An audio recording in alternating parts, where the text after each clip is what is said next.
Rino Valdez. Siya po ang Chief Information Officer 5 ng Public Relations and Information Division ng Philippine Space Agency o PhilSA. Ma'am Aya, good morning po. Si Xander po ito at si Angel. Good morning po, Sir Xander. Good morning po, Angel. Opo. Ma'am, una ho sa lahat, kanina pa namin pinag-uusapan. Saan po nanggaling yung inyo pong first name na Bayosa? Ano po yung kanyang parang history po, ganon? Ito po ay isang Ibaloy name. So, Oh. si Bayosa, yung great-grandmother ko, siya po ang asawa ni Mateo Carino, who was one of the chieftains po sa Baguio, bago siya naging Baguio City. Oh, History pala amazing. ang kanyang Oo. pangalan. Kanina pa namin kasi yung pinag-uusapan, parang sabi ko nga, parang tunog Filipino. Alam niyo po yun, parang folklore, parang ganun po yung dating. Opo, Ibaloy po siya. So, ito po yung mga IP po natin sa Benguet area. Yun. Ayun. Pero Opo. po, ano pong nickname ninyo? Aya or Ma'am Opo, Aya Aya? po. Aya, ayun. Ayun, opo. Ma'am Aya, dahil nga po ipinagdiriwang natin ang Philippine Space Week mula po August 8 hanggang 14, bakit po ba mahalaga unang-una na ipagdiwang ito? So, yung Philippine Space Week mahalaga na ipagdiwang kasi it's the week where we can recognize kung ano-ano yung mga services na binibigay po sa atin ng space. So, for example, yung mga satellite data po natin na nakakatulong po sa atin sa pagbibigay ng mga broad information, kunwari mga flood maps po nitong nakaraang Typhoon Maymay and Habagat. So, meron po tayong nakukuhang mga flood maps galing dito, pati sa agriculture po natin, mga crop maps, at dahil sa mga services na to, napapahalagahan din natin yung mga Pilipino na nagtatrabaho for space. So, bukod sa pag-process po ng satellite data po na ito, yung mga nagbe-build rin po at bumubuo ng mga satellites na ipapadala natin o kaya po mga rocket engineers po natin na nag-aaral para magbuo po ng rocket. Yung mga Pilipino po na uh, and scientists, engineers na nagko-contribute sa ating space sector ay ma-recognize din po natin. Actually, yung nakakatuwa nga rin po nung nag-exhibit po kami sa Gateway nung Sunday, Mm-mm. marami rin po mga kabataan po na dumalo at kita po natin yung interest nila sa space. So, para din po ito sa mga mahilig sa space, gusto rin po ng mga stargazing or makatingin sa planetarium. Kumbaga, it's a time where we can all celebrate together kung ano po yung mga interest natin at yung mga curiosities natin about space. Opo, bukod po dun sa nabanggit po ninyo na mapping, ano pa ho ba yung trabaho ho ng mga satellite? So there are different types of satellites po. So yung nabanggit ko po na sa mapping po ay mas Earth observation, meaning para po siyang camera or CCTV na Nasa taas. Oo. very nakita yung buong bansa halos at a certain time or nadadaanan po ang ating bansa para na monitor siya. Meron din po tayong mga satellites na more for telecommunication naman po. So Mm-mm. this will also help us naman lalo na kapag may sarili po tayong telecom satellite, ay kapag ganitong mga disasters po, pwede nating i-control kung saan naka-allocate or kung saan naka-focus na merong nakapag-communicate dito sa area na to. So, uh, sa ngayon, wala pa po tayong sarili nating sovereign satellite, telecom satellite, but that's also one of the other projects that the Philippine Space Agency po is working towards. Opo. Nabanggit niyo po yan, nasubukan ko na pong tumawag sa satellite phone. Disaster din ho yun eh. Wala ho tayong telecommunication dun sa lugar na pinuntahan namin kasi nga po nabagyo. So ang tangi lamang pong gumaganang komunikasyon yung satellite phone. Ang sabi ho sa amin, kokonekta pa siya sa satellite to Australia para po makakonect dun sa another satellite phone. So parang ganun po yung nangyari. Kaya ang mahal po ng bayad, parang namulubi ho kami. Kasi nga Mahal wala ang tayong cellphone. sariling Oo nga po. satellite. So it would really help kasi ito po yung telecom satellite po geostationary, meaning lagi po siyang nakatapat sa Pilipinas. So Okay. yun nga po magiging maigi po ang ating communications during those times of disaster if we have our own sovereign telecom satellite. Magkakaroon ba tayo ng ganun, ma'am? It is it's one of the proposed projects po at pinag-aaralan na din po ito ng uh, I think pinag-aaralan na din po kung paano since malaking investment din po to. Kasi kagaya 'di ba nung yung Yolanda, Yes. yung buong lalawigan ho Walang signal walang talaga yun. washed out ho talaga eh. Walang kaya ho yung mga kamag-anak, mga kababayan ho natin doon, hindi ho nakatawag doon sa kanilang mga kamag-anak ng ilang linggo. Oo nga po. Opo, napakahalaga din yan, partner, Ma'am Aya, lalo nga lagi tayong binibisita ng kalamidad, ng bagyo, tapos ang napapalibutan pa tayo ng kumbaga nasa Pacific Ring of Fire po tayo, lagi tayo nililindol, di ba?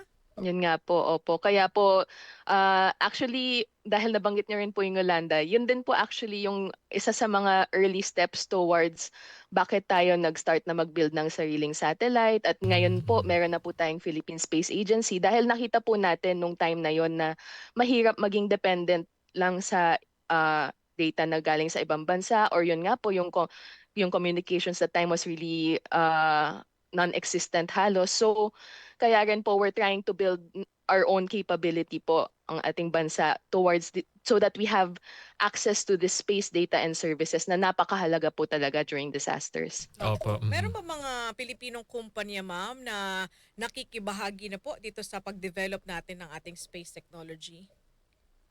Um, we are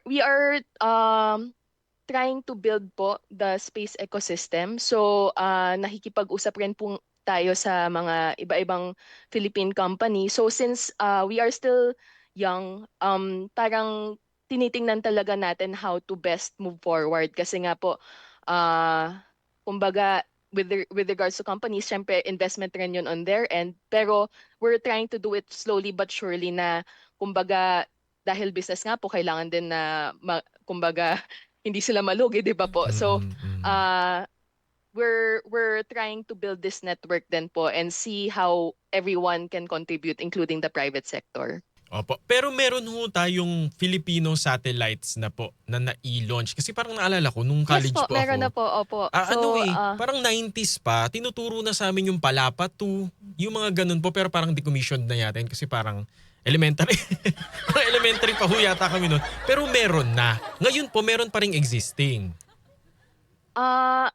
Yes po. So meron tayong existing po and meron din po tayong ilo-launch po next year. So the multispectral unit for land assessment. So ito po ang newest satellite that's being built by Filipinos and it's undergoing the testing kasi 'di ba syempre pag nag-launch very very energetic ang launch and Opo, everything. So abangan natin yan eh. Oo, we want to make sure na pagdating po sa space ng ating satellite ay all good to go siya. So it's currently undergoing testing but that's what we're going to be launching next year. Opo.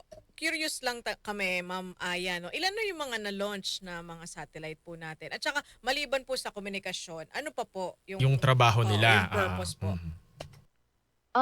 So far po yung ating mga satellites that we have been launching is more for Earth observation nga po, kagaya ng sinabi ko kanina. And so with regards to mapping, marami rin po kasing marami rin pwedeng ma-monitor. So bukod sa agriculture, bukod sa flood maps and disaster-related maps, pwede rin niyang makita yung air quality o kaya po kumbaga namomonitor niya rin yung iba-ibang territories ng bansa. So, in terms of Earth observation satellites, mas yun po yung mga na-launch po natin and what we have been able to launch. Opo. Opo. Corruption, na-monitor ba ng satellite? Yung maleta. Yes, Yung mga yes, maleta. actually. So, dahil nga po kita yung infrastructure from space, kumbaga lalo na for mga big infrastructure, yes po, kita po kapag at this date, kahit na sinabi, report sa mga kung reports na may na-complete na structure, pero based on the satellite ay wala Wala. naman pong bridge doon or wala naman pong infrastructure na nakatayo doon, then that's very, very clear evidence na wala po. Ghost project po talaga siya. Oh, baka Opo. naku, baka po ma-invite kayo sa Senate Oo, kasi in- namomonitor pala nila. Pero alam nyo na, isa din sa mga pag naririnig natin ng PhilSA, di ba pagka meron pong, nababasa natin ito sa news kapag merong rocket launch ang China, China. di ba Oo. ang PhilSA po ang nagbababala kung saan posibleng tumama, bumagsak yung debris ng rocket po Yes ng po. China. Opo, opo. So, ah, kami nga po yung nagbibigay po ng advisory kapag ganun po. Kasi, yun nga po, para kumbaga aware yung mga tao na it's best to avoid these areas just in case may debris po na mahuhulog. Opo. Opo. Gaano po Pero, ka go ahead Yes, po. ma'am. Gaano po ka delikado na lumapit po sa ganon yung mga galing po ng space na mga debris? Um, well, as much as possible, best po talaga to report to the authorities pag may nakita po tayong ganito. Hindi din po kasi natin alam kung ano yung mga substances na possible na naandun pa po sa debris. So, Mhm. as much as possible po, ipaalam na lang po sa ating authorities like PCG kapag may nakita po tayong mga ganitong debris. Opo. Fina-flash po sa ating live streaming ngayon yung calendar of activities po ninyo. Pwede nyo po bang isa-isahin ito para nang sa ganun ma-invite po natin yung ating mga tagapakinig?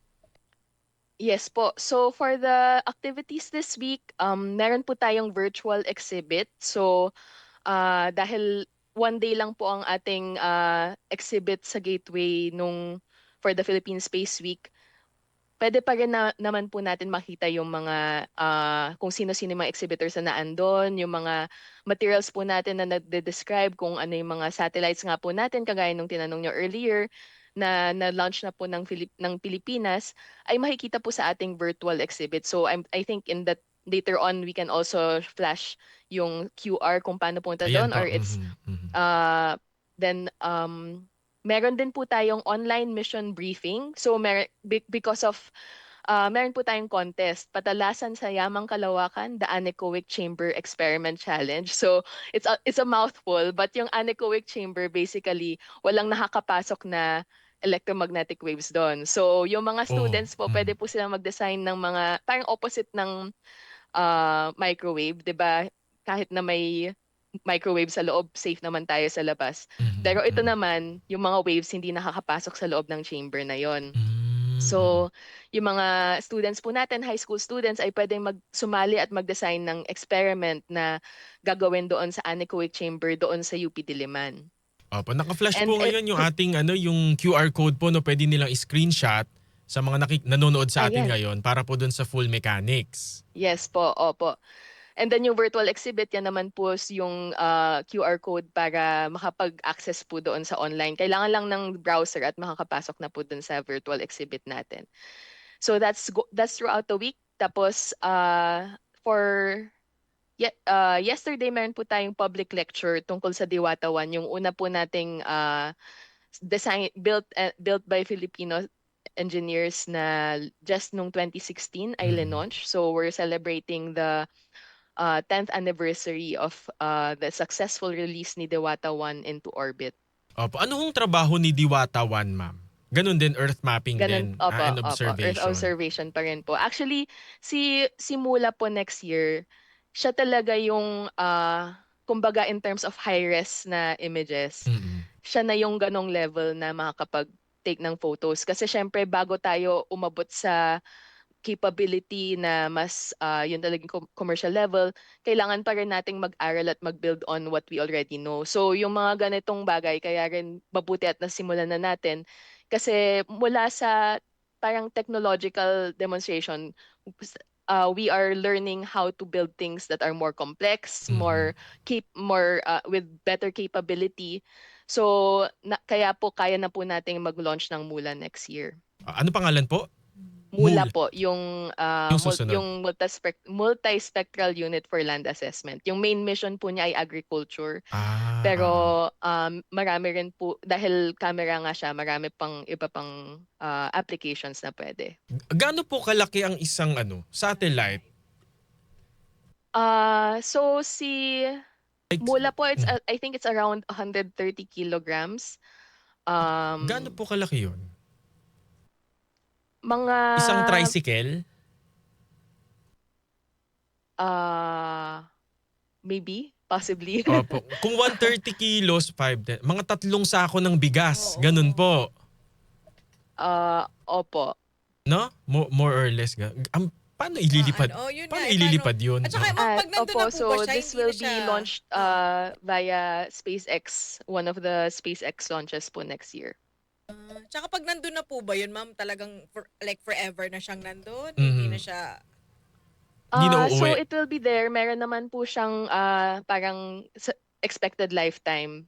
Pero tas as much as possible kung nagsisend pa rin, kahit nakakausap pa rin natin yung satellite, ay alam natin na nagpo-function pa rin yung systems niya. Mm-mm. Pero eventually rin po ay nade-decommission din nga po. So pag decommissioned ang satellite, kahit nung unang panahon pa na nakapagpadala ang tao sa space ng satellite, ando na lang yun, yung mga, parang sa mga Parang cartoons. floating na lang siya. Oo, doon. ganun Ganun ba yun, po. ma'am? Opo. Hindi na ba mapagkakakitaan yun? Pwedeng kahuyin.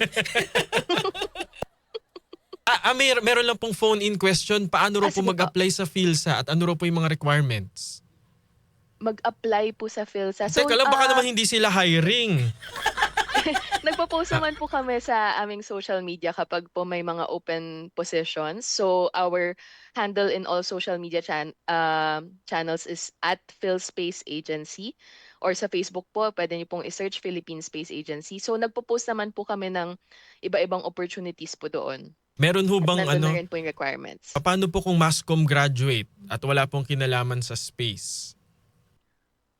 So for example, yung division po namin, yung Public Relations and Information Division, ay meron din pong mga communication graduates na nagtatrabaho po here in PhilSA because yun nga po, hindi lang naman din po technical yung work. Kasi isa kaming buong agency, marami pong support services rin po yung mga ibang staff. So it's possible po. So let's just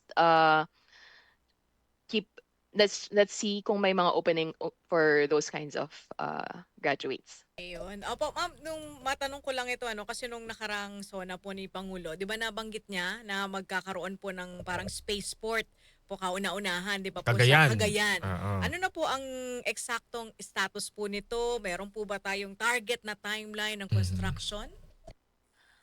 So actually, yung next year po natin, yung launch natin is more of a demonstration launch.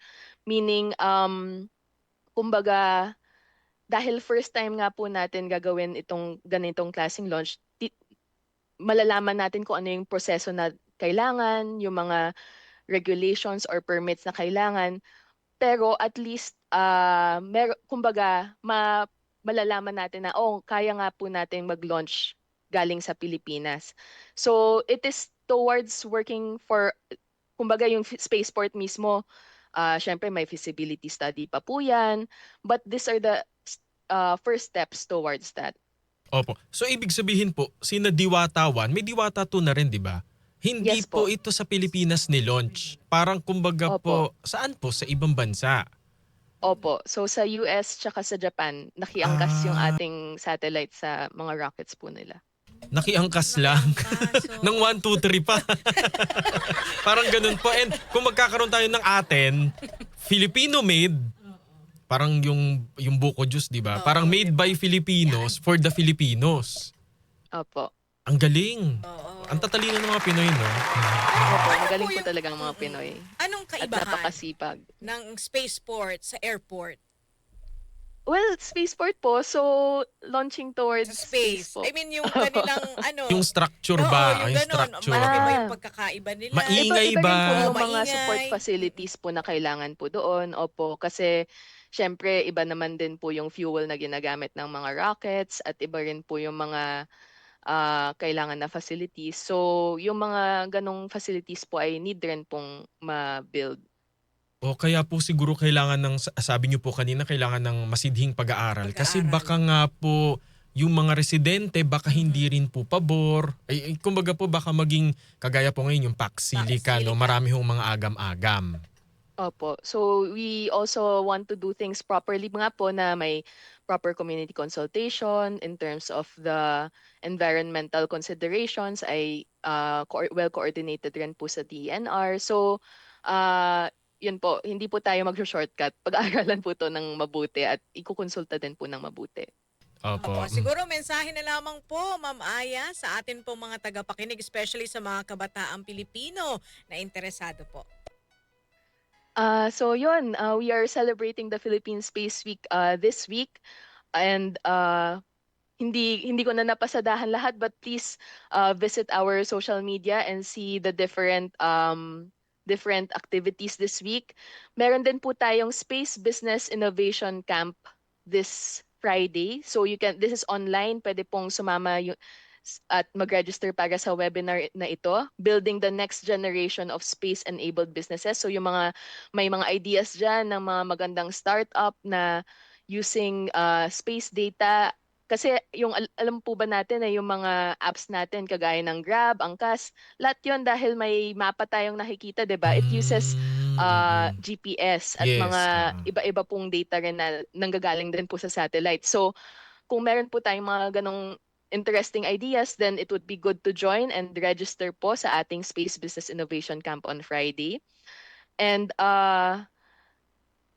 we're very happy kasi marami rin pong mga nationwide initiatives na sumama po sa ating Philippine Space Week celebration. So whether you are in Panabo City or in Baguio, meron pong mga nag-organize po ng sariling Space Week activities doon. So we also share this on our social media. So yun po, maraming salamat sa suporta at sa pagbigay rin po sa amin ng platform na ito to invite everyone to celebrate. Opo. Opo. Ma'am, saglit lang, may mga May nagpapahabol tanong po. po ng Oo. Sige, ikaw muna, eto, partner. kay Texter 3615, napakalaking opportunity po, nagagawa tayo ng sarili po nating rocket. Pero ang question po, magagamit din po ba yan sa military? Sa ngayon, sa tingin ko, isa rin po yun sa kinakailangan ng bansa natin, Ma'am Scientist. Si Ma'am, ano po ito? Aya Carino Valdez po ang kanyang pangalan. So kami po sa PhilSA, it's really for peaceful uses po of outer space. So uh, uh, for civilian use po talaga ang Ayun. aming research at ang aming trabaho. So Opo. hindi po ito pang militar. Militar. Opo, Sir Text or Ma'am Texter 3615. Thank you. Another question, Ma'am Aya. So, since magkakaroon daw po tayo ng spaceport, ibig sabihin magkakaroon na daw po tayo ng mga Filipino astronaut? Well, iba pa po 'yun, 'di ba? Kasi syempre iba yung yung rocket na i-launch natin next year. It's around 3.2 meters or 10 feet. So parang isang buong floor ng Okay. ganon kataas. So Mm-mm. kumbaga it's the first liquid fueled sounding rocket. So yung mga previous po na nalo-launch dito sa Pilipinas, solid fuel siya or hybrid. Pero ngayon po, liquid fueled po yung ilo-launch natin. At meron po siyang bit-bit na 2 kilogram na parang sensor or payload. Mm-mm. At mula doon sa ating demonstration launch next year, iba pa po yung mga kaya nga pong bumitbit ng 130 kilogram na satellite kasi syempre medyo mas malalaki na po yun. Oo. So we are building our capability little by little, pero iba po yung manned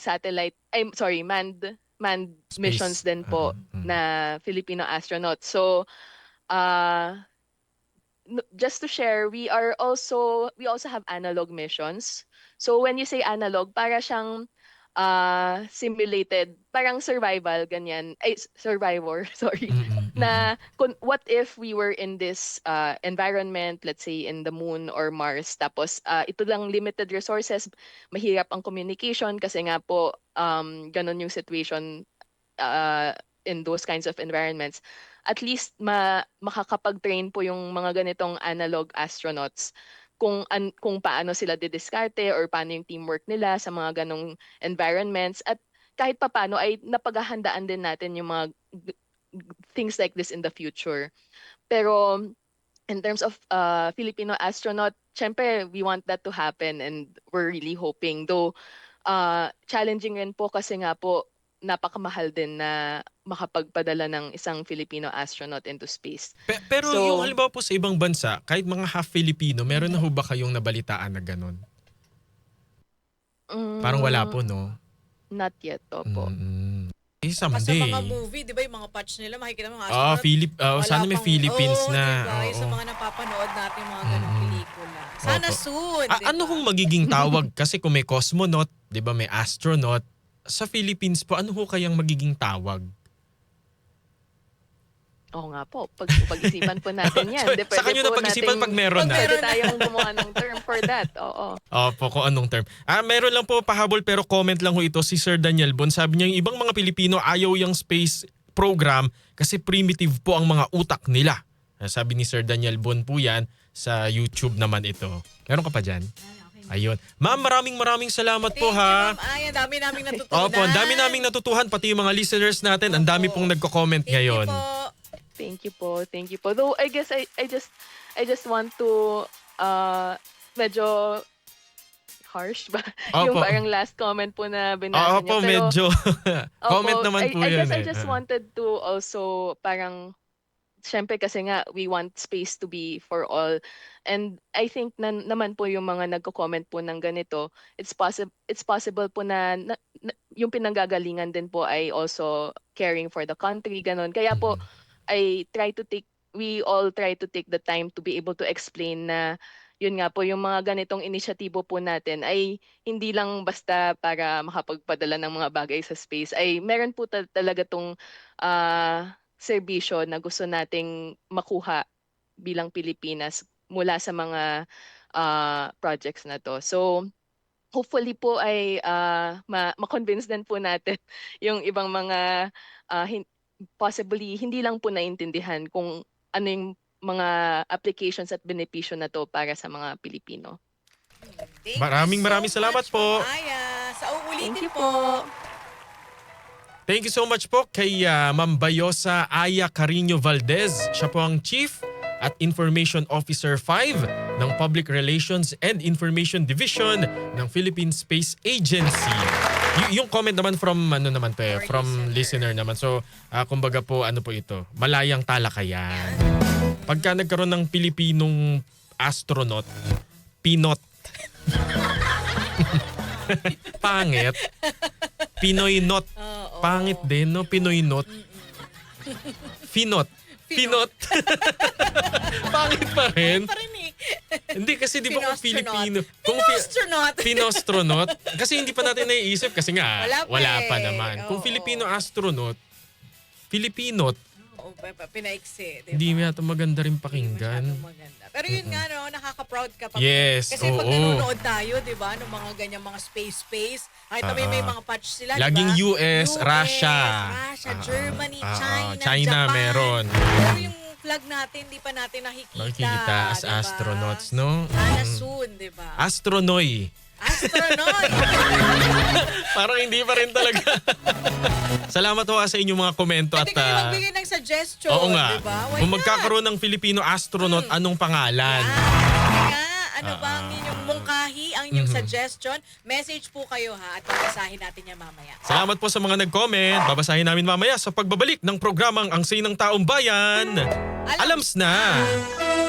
Oras, 9:49. Araw-araw, MX3 para MX-Traordinary. With Alpha, Beta, Gamma na sangkap nito. Tunay, original at natural na suplemento.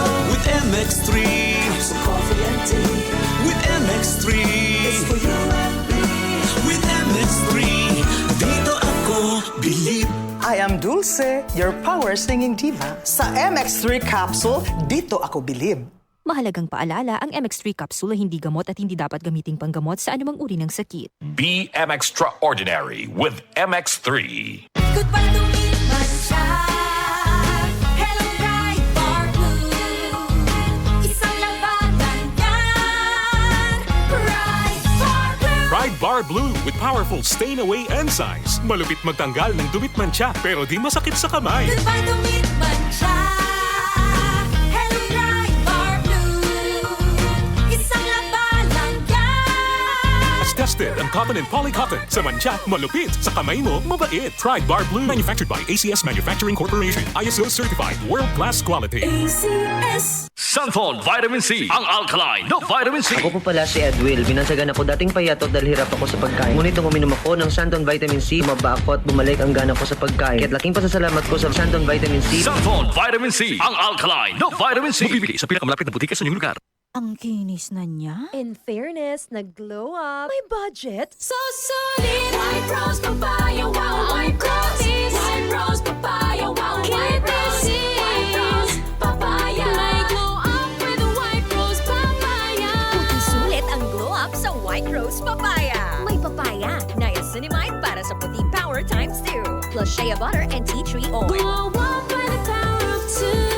White Rose Papaya. Puti sulit ang glow up. Regular use helps. Results may vary. White Rose Papaya. Manufactured by ACS ISO certified world-class quality. ACS. Mga karamdaman ba ang problema mo? Subukan ang bago Santon Plus Gold. Santon Plus Gold. Mas pinalakas, mas pinahusan, mas pinagaling. Makatutulong sa paglunas sa mga pamamaga, bukol at iba pang karamdaman sa iyong katawan. Santon Plus Gold. Mabibili sa mga butika. Sunphone Plus Herbal Capsule. Ako si Joseph. 5 years na akong Santon Plus Herbal Capsule user. Walang ibang gamot na nakapagpagaling sa aking cirrhosis of the liver, kundi Santon Plus Herbal Capsule lang. The best talaga. Sunphone Plus Herbal Capsule. Mabibili sa mga butika.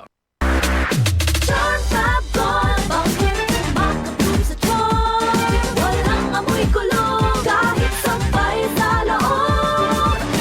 Charm Fabric Conditioner with Bloom Fresh Technology. May antibacterial na at ka-bloom sa bango ang damit.